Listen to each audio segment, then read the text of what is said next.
Commissioners,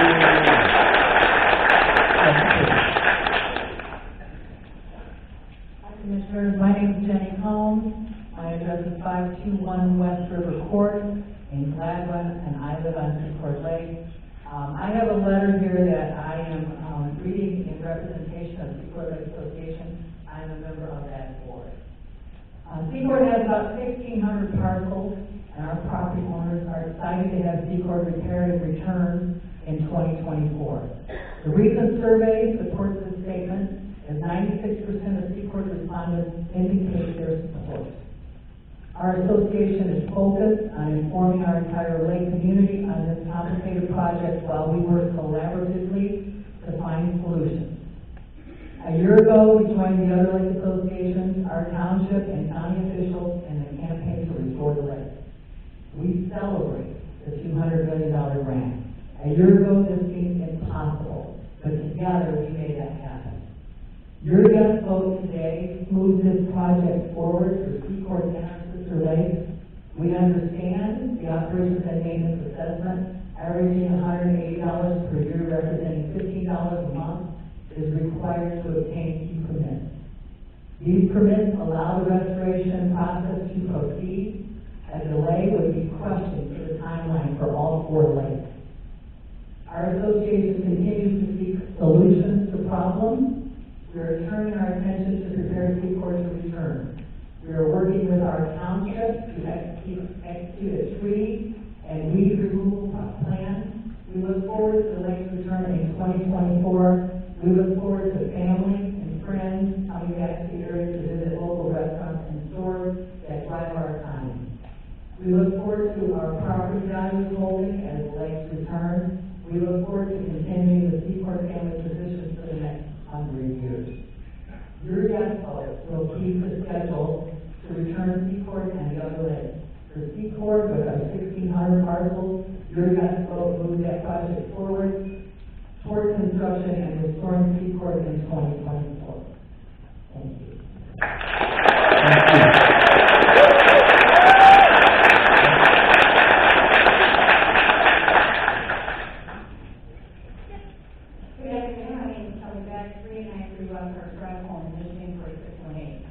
I want to say thank you for having this opportunity, and I'm happy to see a lot of people sitting in the seats today, being the fact that Fort Lake Task Force put down on City Hall on Wednesday, July 12th at noon. More disinformation, more misinformation may be excusing for property owners.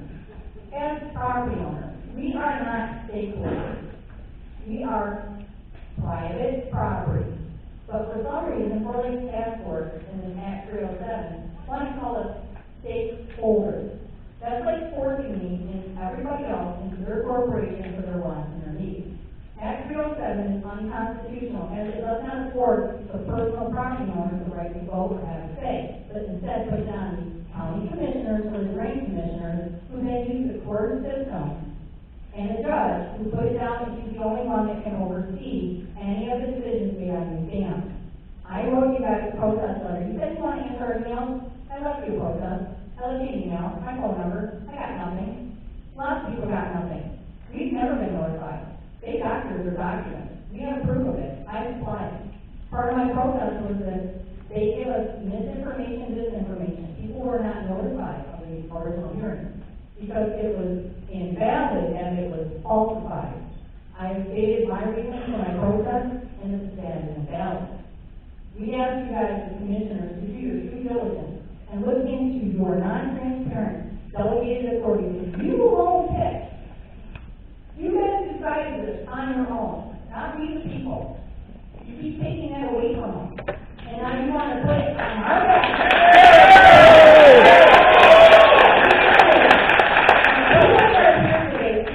When they say they're with a lake association, folks, there's no lake. Of course I'm in support of it, because there is nobody without the lake.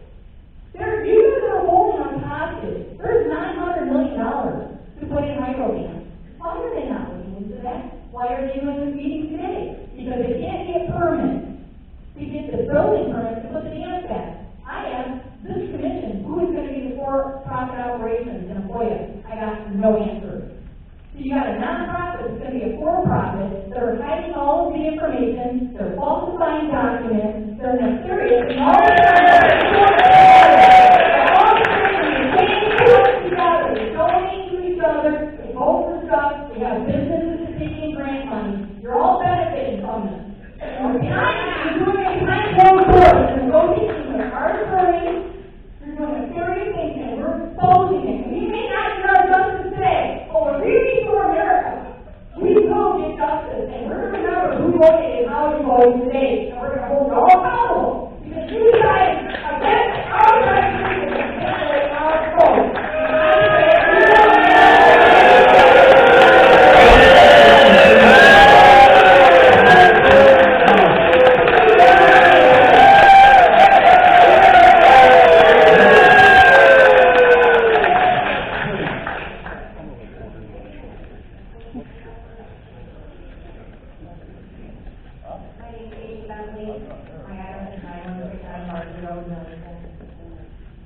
We have a summer cabin on Midland Lake, and in 1936, years after the original dam was built, a family built a cabin on Hill Drive. Just a little cabin, it's only about 700 square feet, not even insulated, and it definitely needs another paint job. But my family uses the time from the property that our cabin is on to make the floors. There are undoubtedly more homes on our lake and all the other lakes that outshine ours. But when I look at those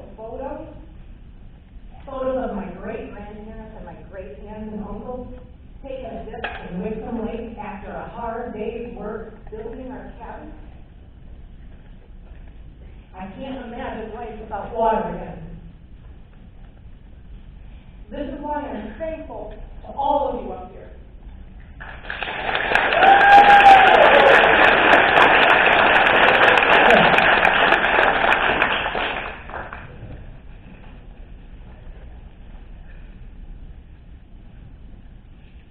Meister, 5338 Mother Court, Beaverton. First of all, I'd like to take this time to thank all of you for everything you've done and continue to do to restore our lake. If anyone here agrees with this as well, please stand or just raise your hand and show your support. I'm honored to share a list of people that were not able to make it today and some that are present. This list was compiled within less than 24 hours, and there are just a few of the people that represent the positive voices of Wixom Lake. Dirk and Jamie Meister, Todd and Mary Strays, Devin and Kate Lindell, Bob and Tammy O'Donnell, Brian and Katie Gardner, Cliff and Donna Martin, Brian and Amy Bentley, Jerry and Sarah Rose, Kevin and Monica Wolf, Doug and Stacy Hill, Jennifer Yarch, Travis Becker, Amanda LaChelevere, Jeff Barber, Kelly and Brian Willard, Greg and Jill Smith, Tim and Terry Wheeler, Steve and Shayna Hackemeyer, Ron and Jennifer Musial, Donnie and Jennifer DeWalt, Jeff and Lisa Timmons, Keith and Janine Kokar, William and Jennifer Duran, Kelly and Debbie Winters, Pat and Joanne Corrigan, Carl and Tammy York, Katie Young, Brian Hexel, Rich and Bonnie Weiber, Ian and Chris Wilson, Bill and Mary Blaine, Darren and Lisa Wilbur, Gary and Diana Nemchuk, Dave Cascarella, Lisa Kappas, Dave and Aaron Koch, Paul and Karen Avery, Gordon and Karen Drennan, Chuck and Donna White, Pat and Joan Corrigan, Lori Kaminsky, Sharon Bauer, Steve and Deb Pullman, Chuck Dreyer, Dave and Kelly Partner, Jim and Nicole Swanson, Jeff and Stephanie Johnston, Jay and Trish Brown, Bill and Renee Brown, Mike and Shelley Shupka, Don and Melinda Connor, Steve and Dana Weisenberg. I think you're at 3 minutes. Is that right, Kayla? Oh, I have 15 seconds. Oh, I'm 15 That's minutes. okay. Sorry about that. They get their time, they're not able to be here, so we really want to make sure that they're heard. Please go ahead. Tom and Judy Hill, John and Kelly Church, Aiden and Jane O'Rourke, Ty and Britt Stevenson, John and Barb O'Nani, Jason and Kara Paul, Ryan and Dirk Roberts, Steve and Jada Kirkland, Glenn and James Smith, Tom and Tracy Reed, Tom O'Brien, Scott and Mary Witt, Clifford and Kelly Ross, Robert and Trish Ross, Jim Wasney, Judy Hurd, Cody Bowden, Jim and Barb Plum, Joseph Stepessi, Jim and Deborah Callahor, Dan and Yolanda Nealing, Steve and Diane Greger, Glenn and Vicki Chersky. I'm running out of time. I have an over 5-page list if you would like it. And the names keep coming, and it's been very short time. Thank you.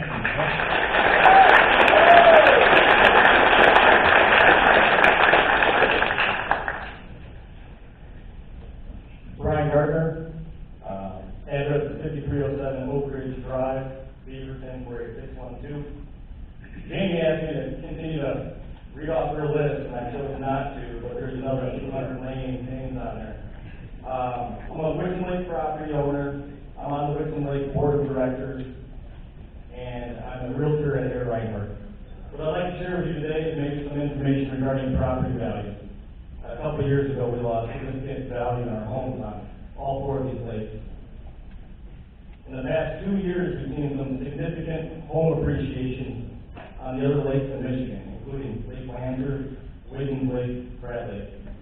Average sales on these 3 lakes in Gladwin County are between $200 and $300 a square foot, significantly more than what they were several years ago.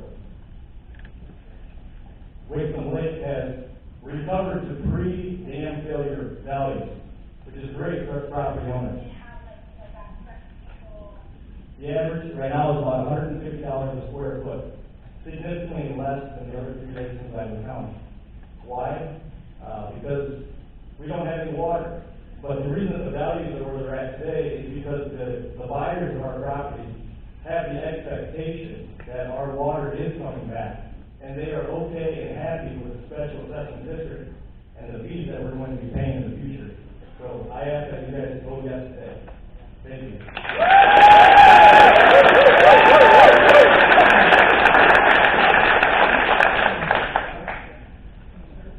Good afternoon. Elaine Arnold. Address is 2720 North Lakeview, Stanford, and I live on Beverly Lake. I am a member of the neighborhood association that benefits from the lake, and after the flood, I also went out for the Stanford Lake Association board and was elected in. I'm here today to voice my support to the commissioners to vote yes to use the $200 million grant in the state of Michigan towards the $250 million construction cost estimate for reestablishing our lake, therefore reducing the overall cost to our property owners. I also request your yes vote to approve the special assessment of the administration, maintenance, and operations for the next 3 years for Paradam. I understand and support that those are required to urgently pass to keep our project on target and finished before the required completion date set forth by the $200 million grant from the state of Michigan. A yes vote will bring significant infrastructure projects to Gladwin and Midland County.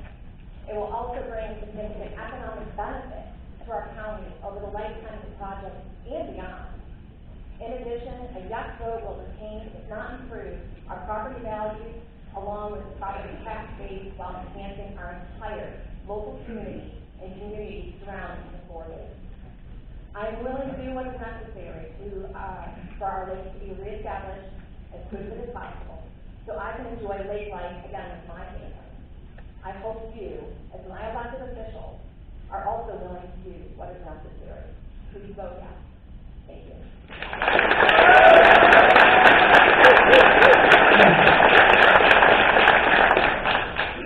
My name is Rick Glover. I live at 3651 Sunset Way in Sanford. I'm a resident on Sanford Lake. I want to thank all of you for being here. But I also, at this time, want to say thank you again to the 4-Lake Task Force and the incredible job that has been done.